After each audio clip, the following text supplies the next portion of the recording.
Yes, when I graduated, the recession hit. Oh. So literally the month we graduated, everything tanked a month later. So everyone in my degree that graduated couldn't get jobs. They were actually laying off like 50% of architectural firms, design firms.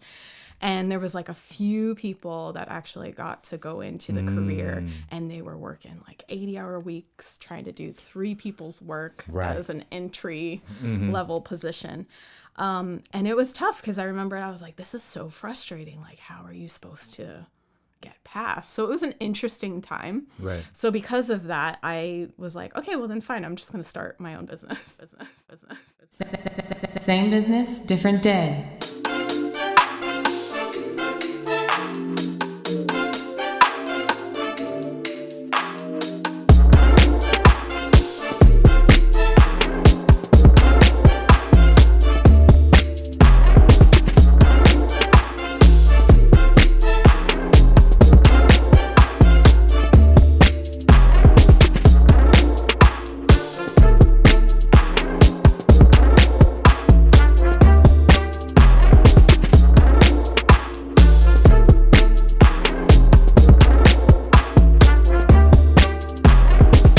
Good afternoon and welcome back to the Same Business, Different Day podcast. I am your host, Zeke Corley, recording as usual from the famous Film Hub here in Vista, California. Of course, our show shines the spotlight on the many entrepreneurs that are paving the way, city to city, state to state, and even internationally. We also like to talk about the various paths that took people to become the business owners, how they became the business owners that they are today. Now, did they study their profession in school? Did they inherit this opportunity? Did they invent something and find instant success? Our guest today is about as local as we could possibly get, but has worldwide reach.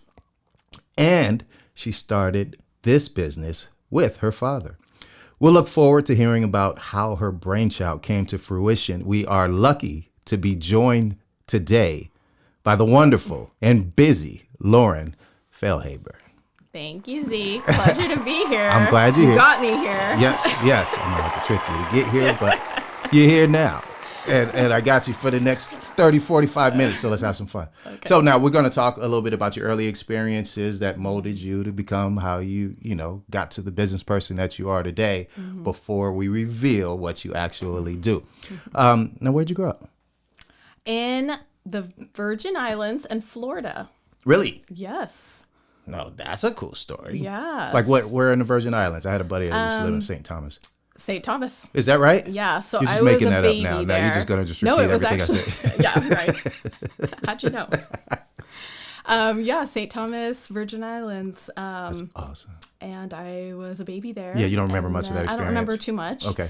They moved to Florida. Florida's cool too. I think later on a year there. I think I spent a year there. Okay. So I don't really remember. Okay. But Florida was fantastic. Yeah. Went through a lot of hurricanes. Remember that experience as a child. So losing power and all that kind of stuff. I think your dad's told me some of these stories. Yeah, it was interesting. Mm-hmm. But it was a lot of fun. And then we moved to Northern California. Okay. And then we hopped around up there, lived in Napa Valley. Mm-hmm. My dad worked at a winery at that point. So I remember that experience. But you weren't old enough to drink there. No. He would give us a little sips on the side. He always believed in, try this a little bit. And it worked because we never went crazy when we were older. Okay. So, that's what they should have done with me then. Maybe that would have fixed the problem. Yeah, but it was a lot of fun. And we always did family little adventures and trips on the weekends. Mm-hmm. And my parents were explorers, so we'd always go and find certain things to go look at. And so you kind of got like an education organically. You got to travel, you got to get drunk. Yeah. It's just the normal young kid thing. Yeah. No, what kind of kid were you? I'm just kidding. Yeah, I was a very shy kid, really? Actually. I was shy around people I didn't know and at school. But at school. Okay. Yes, very, very shy. Uh-huh. And then at home, I was not. I was just outgoing and a lot of work. My mother explained to me as a strong-willed, very difficult child. Okay. So that was that was kind of me. I was just kind of a pain in the ass, I think, when I was little. Like, what do you mean? Okay, so you were like, what were you doing at home? You dancing around? What are you doing? Yeah. Like you. I was a little performer. So we would me and my sisters, we would put on these full productions. We Really? would do dancing and singing. We were very outgoing to our family. How many siblings? I have 2 younger sisters. Younger sisters. Yes. Okay, so Yeah. you were in charge then. You were probably the director. I was the boss. So you had so you were putting on productions and you had them actually dressing up and doing it with you. Yes. Really? These Okay, got so you had elaborate. costumes around you? Oh, yeah. How elaborate. At one point, we started recording like 2-hour productions where we would record our voices, like talking, music playing out, editing the music. Editing? And then we would do this full dance performance. We were into gymnastics as well, so we would incorporate dance and gymnastics. It was pretty nice. And you got somebody who would sit through 2 hours and you guys doing it? It was mainly family. Yeah, patient family. Yes, very patient family. That's so cool, And we though. did that to them all the time. So do you have recordings of this? Oh, yes. Oh my God. You're never Why seeing would any we of not these. have? No, we definitely. Thank God there was not YouTube back then. Right. But there's still an opportunity here. We can upload this stuff. I know some good camera people. Yeah. So it was a lot of fun. So That's I'll keep great. those locked in a vault. No, that's awesome. You could use that stuff for good marketing too. So now tell me about like influences now, right? So you've got obviously your family and a very supportive family, but did you have folks around you that kind of taught you business at all or kind of helped you mature and grow up? Yeah, I think there was definitely a few people. The business side, I feel like I learned a lot from my dad growing up because he ran a video production business. So I was on, set on with him a few times or out on productions. I enjoyed editing, and maybe that's where some of the elaborate productions kind of came in because we got an opportunity to do that. And then we would film it, and then we'd edit it, and we'd do a full production. Yeah, that's awesome. So a lot of those things I think I might have picked up from him. I don't remember having too many business entrepreneurs growing up other than that experience that I maybe talked to a lot. There was a lot of strong women that I had kind of as second mothers that I appreciated and kind of learned how to be a strong woman growing up through my mother and them. I love it. Yeah, so that and then the other aspect of like catering to people. That was huge growing up for me. Oh, okay. Because my parents ran Bible studies my whole life. Okay. So we always hosted a number of people. They were Just always at the our house. house. Okay. Always. Like the house always had to be very clean because people would just show up all the time. Yeah. And that was my parents' thing growing up. They would just entertain. They would take care of people. So I just learned how to You have to be a part of enjoy that. people and take care of people. So did they bring you out of the shyness when those strangers came over? Yeah, I feel like I was a little bit better because it was people I knew. I guess people I didn't know is when I would get a little bit more shy. Yeah. But There's nothing wrong with being a little shy. I think I've had to train myself over the years to not be so shy. Depending on what business you're in, right? I mean, Yes. some people can maintain that. I was a shy kid. I tried telling you this last week, and you absolutely. I was like, don't believe whatever. I'm dead serious. Me and my sister, we just go to the corner or something. But one good thing about the quiet folks is they're paying attention. You know what I'm saying? It's one thing to just be like shy, just like I don't like people and just stay away from me. But it's another one to do what my sister and I did, which was just go to the corner. No, thank you. Yes, ma'am. No, thank you. And then just stand in the corner and just kind of watch, and just be real perceptive about who's around you. And people watching is important in business, going forward. You got to figure out who's around you. Then you can approach them because you already know them a little bit more than they think you do. Very true. Right? Yes. And I think I did that a lot because I was always fascinated with people growing up and had this passion for people and understanding them and how they kind of worked and what the difference was. And yeah, you're right. It was a lot of observation. I love it. As a child. So did you have ideas what you wanted to be when you grew up? Did you just want to be like your dad, or did you think of some aspirations, aspirations at that time? We used to go and visit hotels. we wouldn't stay at them, but on these weekend trips, I remember us going to a lot of different places, hotels, museums, buildings, and I became fascinated with these buildings because when I would enter into the buildings, they would change your feeling. They would change your mood. Okay. It would change, it would change you. Like and you're when talking I would about the inside of the building. The inside, yeah. Okay. Like the design. So you'd go into the space and it was just jaw-dropping on a lot of these, especially when we would go to hotels. I would walk and I'm like, this is amazing. So what are you looking at? You looking at colors? You're looking at the whole overall design aspect. And it wasn't necessarily one thing. It all put together in this cohesive space that you would walk in, and it would change your perception. It would change your mood. Yeah. Yes. I love it. And I was fascinated by that. And we would go to so many different places. And my dad never followed rules as a child. So he would just, go into places that said keep out. And we would just walk in and check things out. We weren't necessarily he wasn't afraid of just walking into a room and checking it out. And then if we were told to leave, we would just get, which was very embarrassing as a child too, because I was shy and I was like, no, I don't want to do anything bad. Sure. Because that's kind of my personality. Totally the opposite, where I'm I want to follow the rules and I want to make sure I'm don't get in trouble. Yeah. And because as a child, I was a little bit of a perfectionist, and I wanted to make sure that I was always doing the right things. Not now, though, right? Yeah, You still have that, Lauren. I know. I'm working on it. Let's just put it that way. Ignoring squeals and warning lights on your car is not a good way to lower the cost of owning it. And going without essential business insurance is not a good way to save money in your business. What we know for sure is doing either will cost you more than you will save in the short and the long run.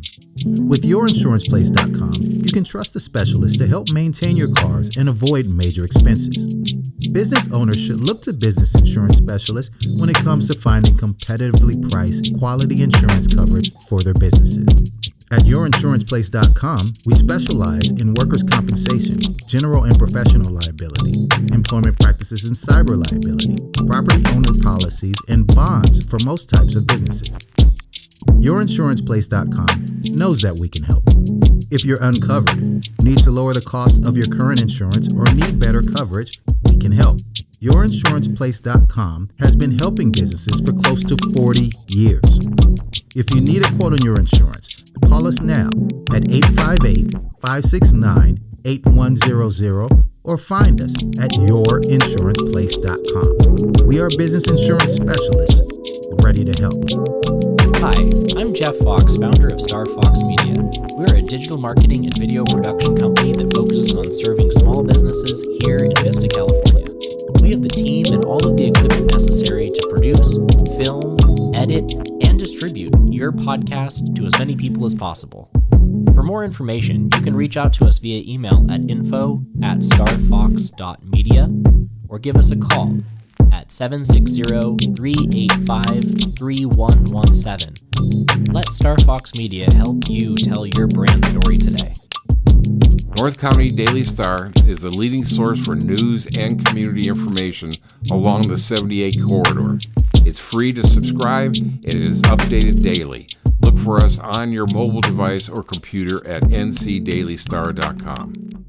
I mean, he kind of gave you that explorer gene, right? It's just like even if we're not supposed to be here, but let's go find out what's there. Yes. So I think that came out on checking out different spaces that really gave a desire for me to, I want to create spaces. I love it. I want to impact people's whole mood and desire when they walk into a space. Man. And the whole vacation vibe of these hotels is wow, you could bring this escape to people. Yeah. Where out of their everyday, they can come in and just feel like they walk in this whole new world. Man. And it was fascinating to me. I love it. And as a child, I was like, I'm designing hotels when I get big. Wow. And that's what I wanted to do. Now, what age are we talking about? I think it started at 6 years old. Wow. Yeah. And I would always be sketching, drawings. I enjoyed artwork and, buildings and how I would lay things out. Wow. And floor plans were really interesting to me. And I was like, I would put this here and how it would function better.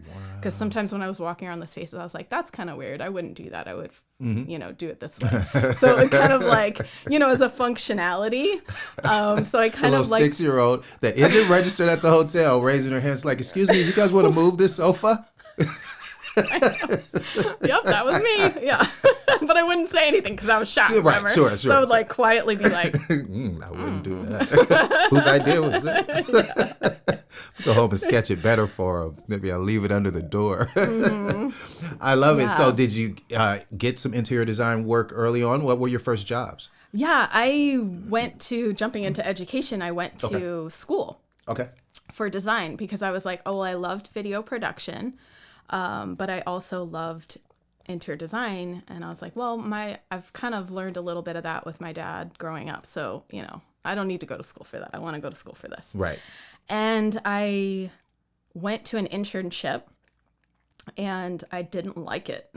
It was at a furniture shop, and they would sell furniture. And it was cool, but it almost discouraged me. Like, I was like, I don't want to, like, if this is interior design, I don't know if I want to do this. Oh, so it was interior design. It wasn't just the furniture, or was it just retail? The owner was an interior designer, and part of her business was selling the furniture, and then she would contract out designing spaces for them as well. But I didn't see as much as that. I helped out more on the sales side of selling furniture, which I didn't like as much. But that was my first experience in, I guess, sales, was selling furniture to clientele when they would come in, and my experience into that shop. Yeah.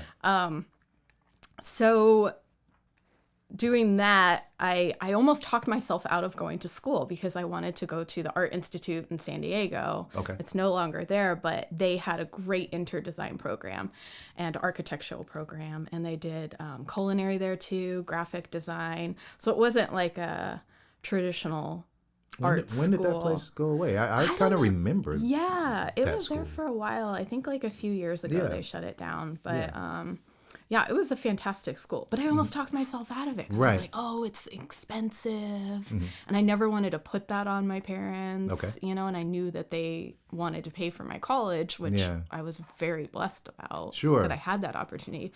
But I didn't want to put that on them. I was like, it's too expensive. I'm not going to do it. I'm going to just go to community college until I figure it out. Okay.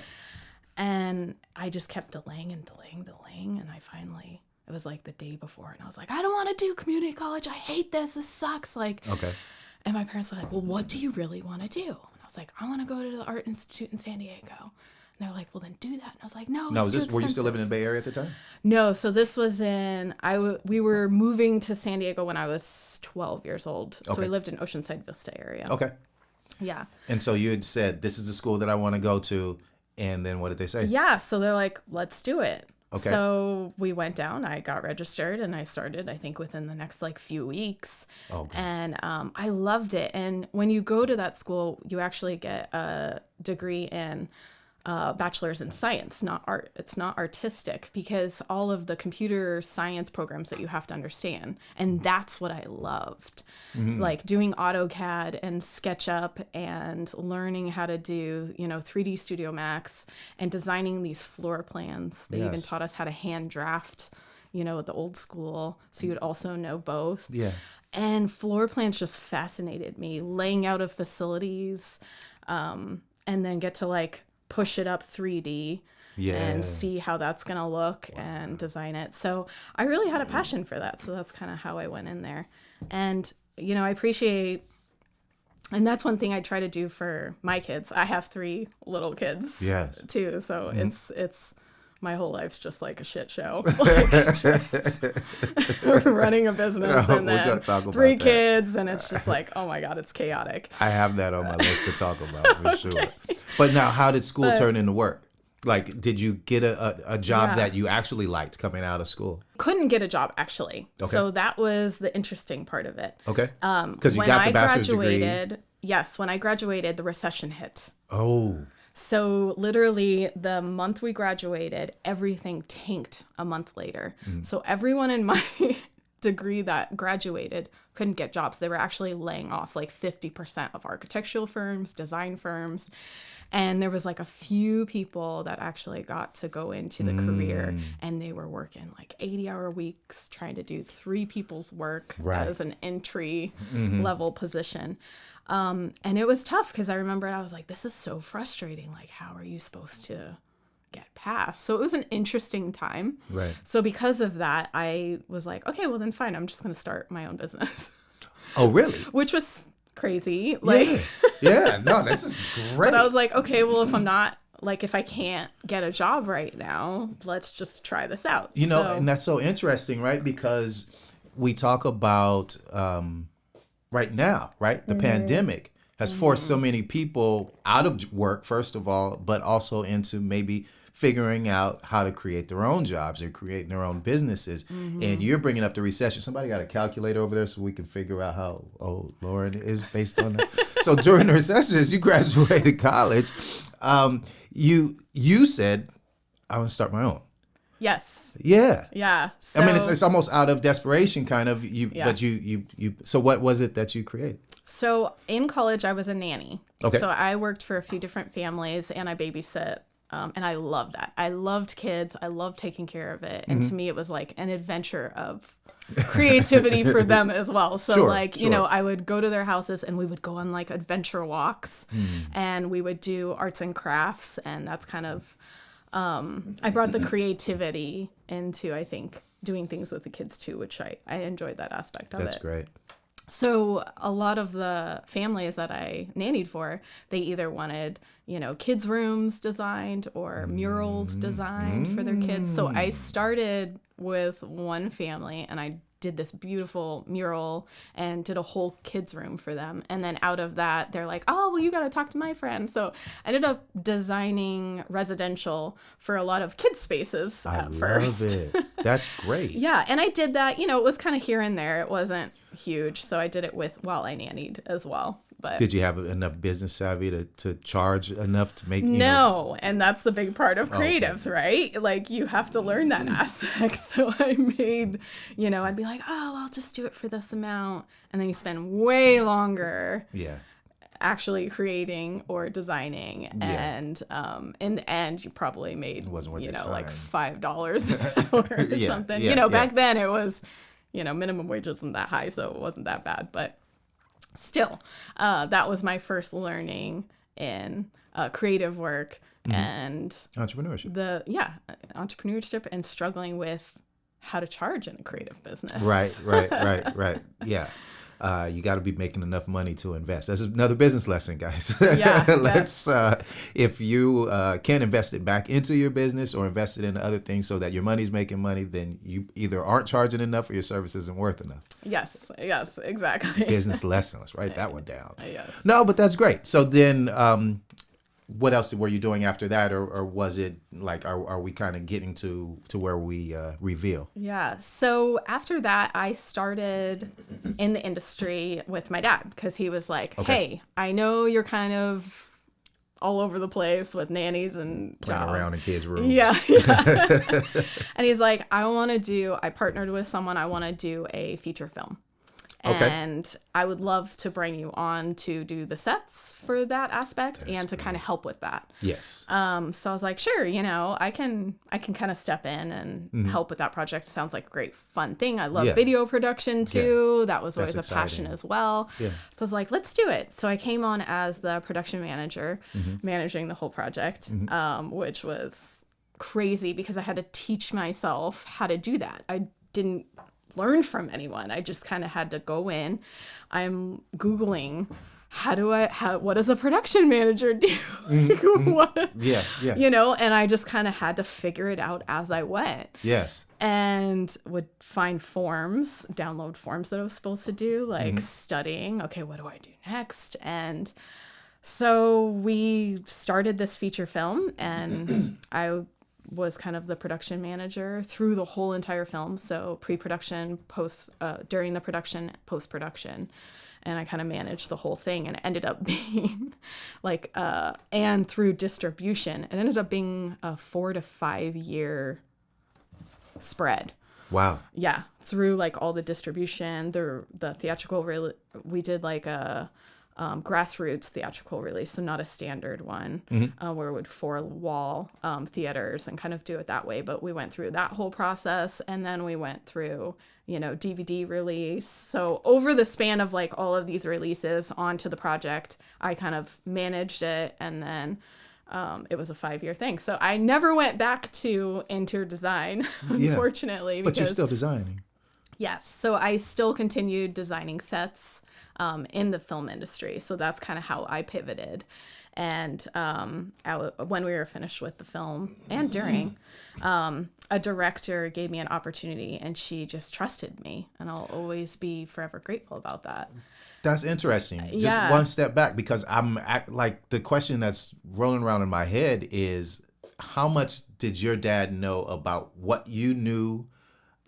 Did he just turn around and trust you, or did he say, hey, you need to be Googling and finding forums, or was he guiding you through this process? No, he just was like, because it was his first feature film too. He was busy he was figuring like his figuring own his own thing out. So Yeah. it was just like, here you go, like you're in charge of this. Yeah. And a lot of people did that. It was kind of a mix of experienced industry professionals and a mix of like first time filmmakers, because that was our budget. And Right, it was sure, like, sure. Just kind of whoever was interested in like wanting to help with this. Yeah, you get to be a part of like, this. Yeah. Let's just do it. Do it and you we'll can figure it out as you go. I love it. So, But then now this other director comes along, and you've got something on your resume. Yes. And then she's like, Yeah. do it for me now. yes. And she was my first client outside of the video production business. So Okay. I would design sets for his business. And I kept being a production manager for a lot of video productions through the years. And so there was 10 years of this. Okay. That I worked as the production manager and the set designer for the business. But yeah, this director she gave me a chance, and she was my very first client outside of our clients. And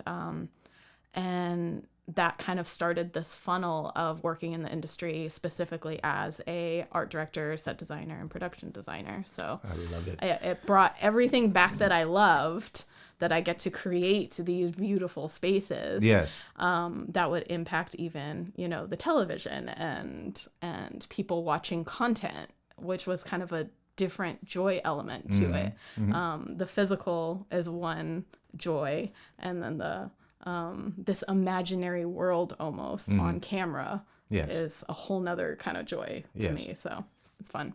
Yeah, I love it. And that's perfect. That's a great into the first half of the story. So let's get into the reveal. Yes. Lauren is one of the owners of the building we are in right now, the world famous Film Hub, a destination spot right here in downtown Vista. You all may have heard of co-working before, but you've never seen anything like this. Not only is it a co-working space with business offices, but it also has multiple stages and studios where films and commercials are shot and podcasts are recorded. If you have not seen it, do yourself a favor and request a tour of this incredible facility. Thanks again, Lauren, for being with us. Appreciate it. So now, The Film Hub is the future of co-working right in downtown Vista. Get energized to go to a safe work environment that is clean and sanitized. Create video content, live stream events, and all of your marketing material in our audio and video facility. Come and visit us at thefilmhubinc.com. thank you for tuning in to the Same Business Different Day podcast. If you like the way that our show sounds and looks and are interested in doing a podcast of your own, send us an email. Yes, we've gotten into the podcast game, producing podcasts for individuals and businesses just like you. Contact us at adifferentdayradio@gmail.com or on IG at adifferentdayradio. Jump into the concept of the Film Hub. Like I said, this is something that people really, not everybody can wrap their heads around. Yes. What's really going on here? Tell us more about what's Yes. actually happening here. Yes, it is a creative space that we initially designed for content creators. We wanted a space for them to come in and feel inspired. And that was where the initial, let's have office space, desk space, people to come in, produce their best work that they've ever done here, and then have the creative facilities to do it. Right. And to bring in the set aspect, you know, a lot of productions to have sets built are very costly to a production. Sure. So to have standing sets in a lot of our studios or set rentals was a great way to keep costs down. And have such great production value of anywhere in the facility that you can grab a quick shot for a content creator. Yeah. So that was where the idea came in. So it was building a community, and that was, I think, the heart behind it is, Sure. you know, production space, standing sets, you know, there's studios that exist in LA and all over the place for that. Right. But to have a heartfelt community of primarily content creators, but every business needs to produce so much content to benefit to anyone. That's very true. It is. Yeah. Because we came in as an an insurance agency. Yes. And I mean, look the at you podcast. now. Yeah, I know, right? But this wasn't necessarily about the insurance agency, right? It's just a side passion, right?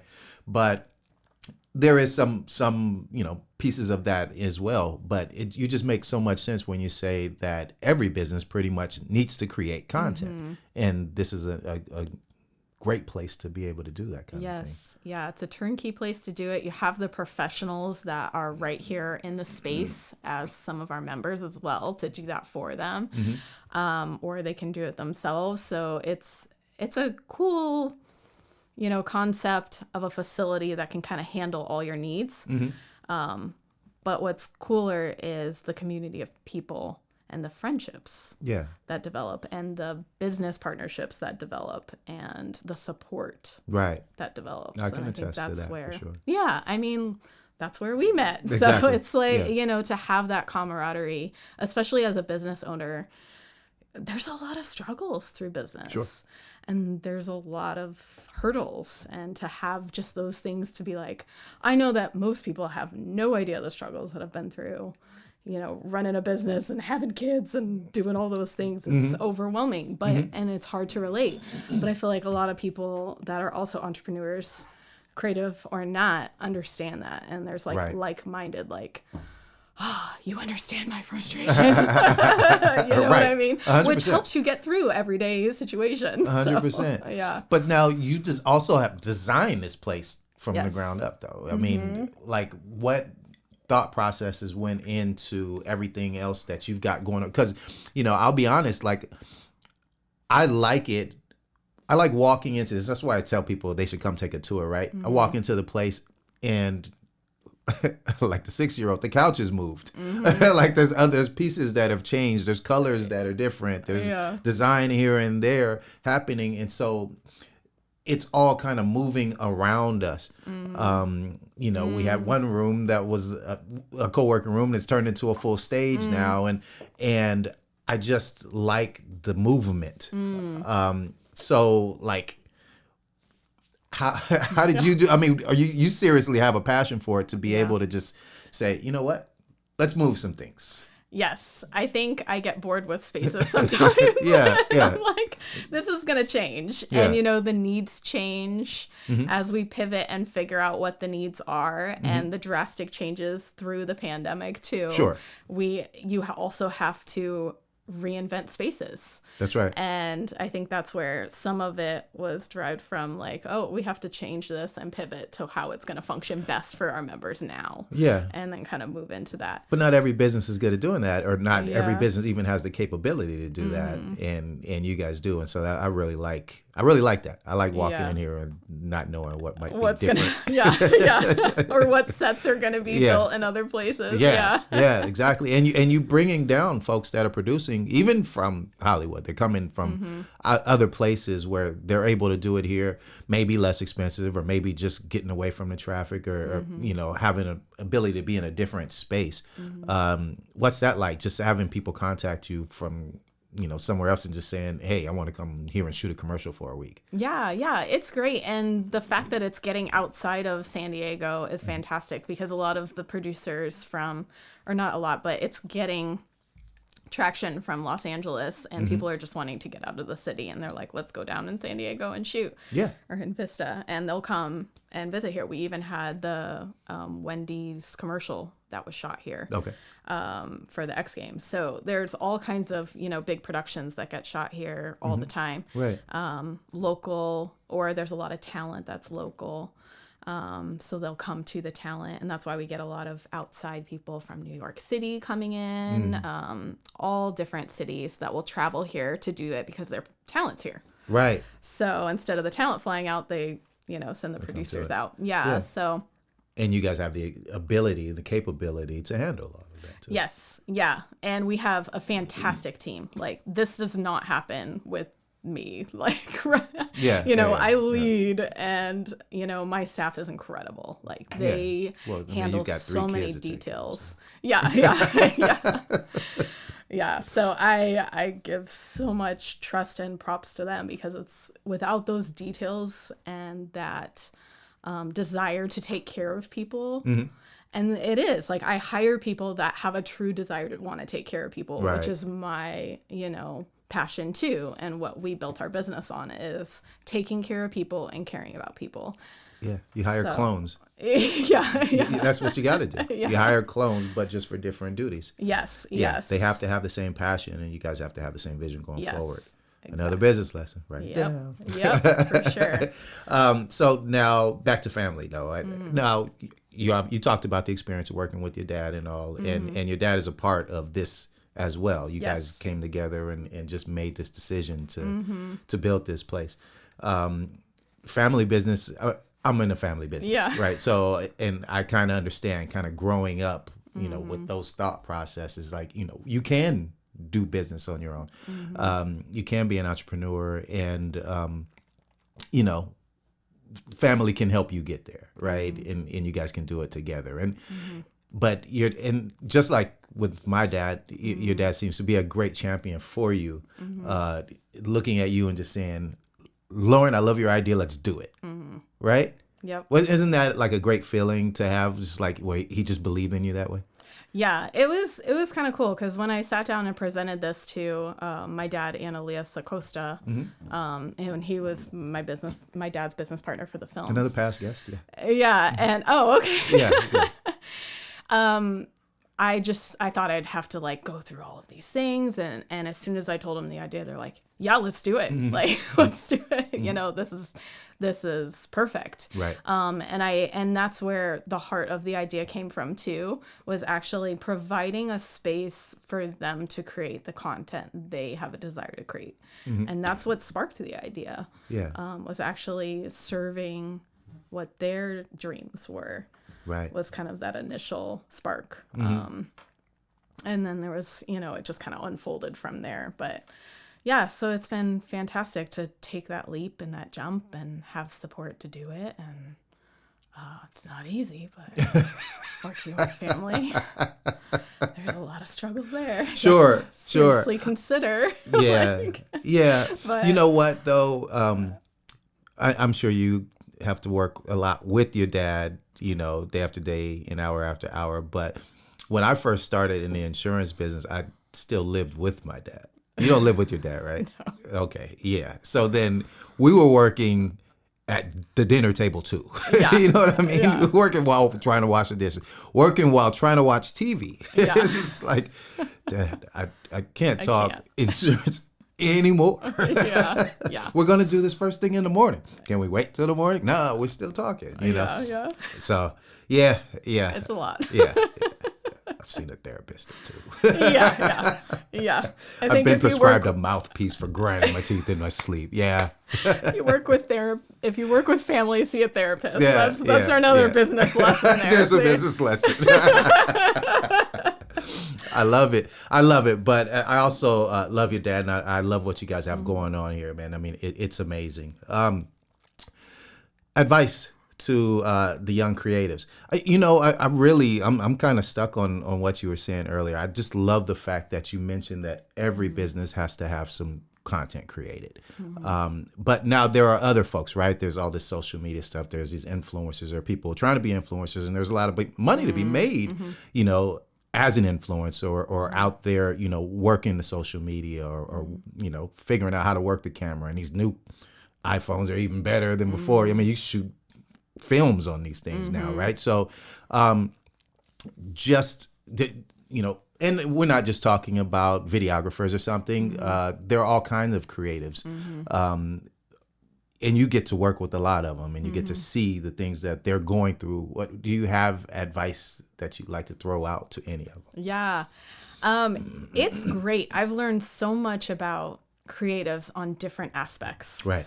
And they're completely different in so many ways. We have such a mix from ad agencies we work with to video production companies and marketing companies to, start influencers to, the younger people just starting in the industry that are kind of figuring it out. And all of those people are our clients. Right. And they all operate a little bit differently. And with the younger ones, what we found is a lot of education is where we can help them. Here's are the things you need, insurance, basic things that creatives sometimes don't think about.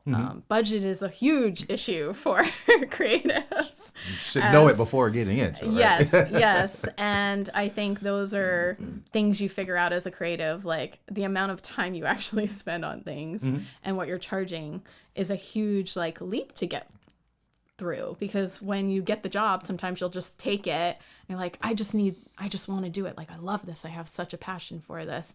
And they're like, then you only have this budget. And you're like, I'm not going to make anything on this, And you kind of have to make the decision, like, do you do it, and know that you might not make it, or are you going to make it and make the money? And I think that's kind of that leap is you have to make a decision, especially when you have to support yourself. Like, how do I get from here to here? Right. And I think the biggest thing for any kind of creative business, especially as a content creator, is educate yourself. I don't think going to school for film is important at all. I think you will get more... As a designer, yes, school is very beneficial for me. Okay. Because I had to learn those programs and how to design and that aspect. But on the film industry, a lot of it is get on set and be a PA. That's where you're going to learn the industry. The experience. Yes. And kind of being a PA, you get put in all departments and you see how it functions and you can kind of decide what your passion is. Yeah. That real world experience is way more valuable.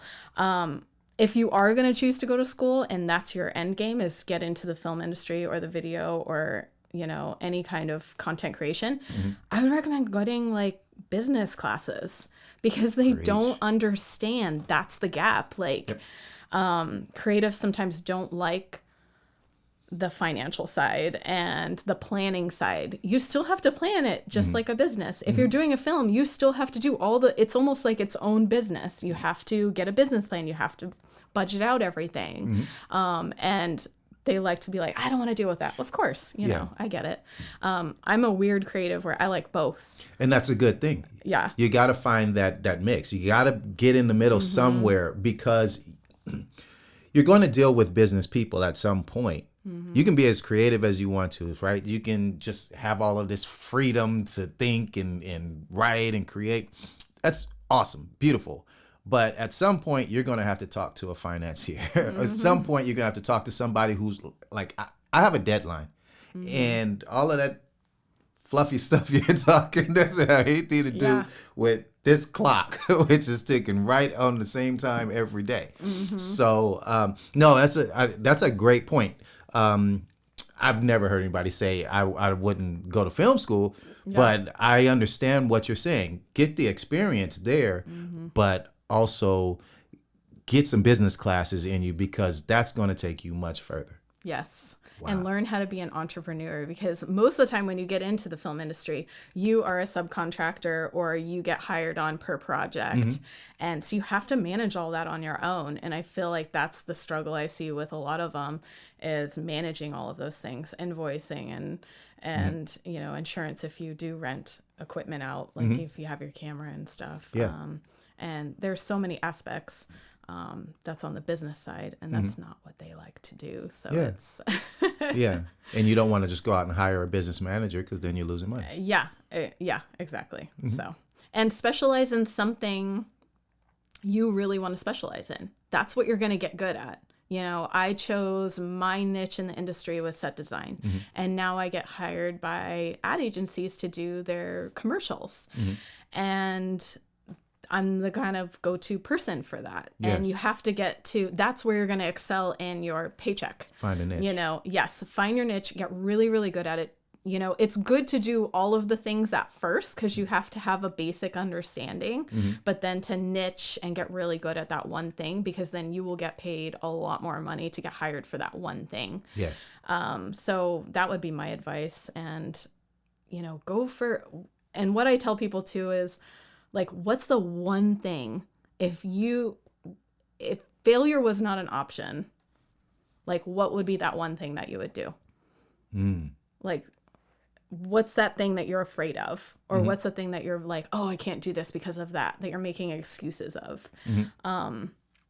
If there was no opportunity for failure, and if you really think about it, what would you want to do if there was no opportunity? And then that's your true desire. Like, that's what you should be doing. Right. And that was kind of the jump into the Film Hub.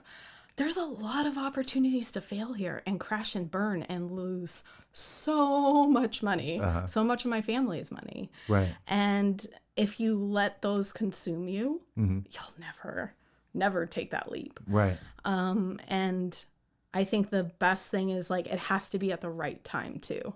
And that was a lesson that I learned. You know, I knew that God gave me this vision of this space, and that's where it came from. So I knew it was going to succeed. And that kind of let go of a little bit of the fear there, because I was like, okay, this is your vision. I'm going to execute it. But then along the way, it's like, you have to figure out when the right time is. Like, I drove by this building a year before we bought it.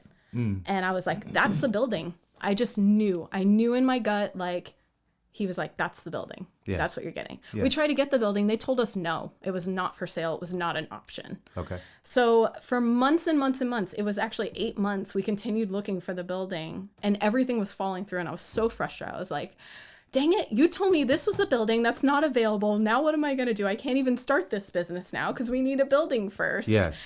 And it was just the right timing. And then when it was the right timing, everything fell into place. And it became available. They decided, things happened. There was 8 months that changed where they decided to sell the building. Yes. And it's just sometimes you move when you're supposed to move, but it's not quite time. It doesn't mean that anything's wrong or that you're going to fail, or that it's just, there's a right timing for things. That's and right. I think people have to figure that out. Yes. So anyway. I'm happy you figured out that this was the right time to do your first podcast ever. Congratulations. Thank you. You did great. This was amazing. And that's really good advice too. So I'm really happy that you made it, and we're doing it. Yeah. So we're doing it now. Thanks. Absolutely. The Film Hub. I want you guys to contact Lauren.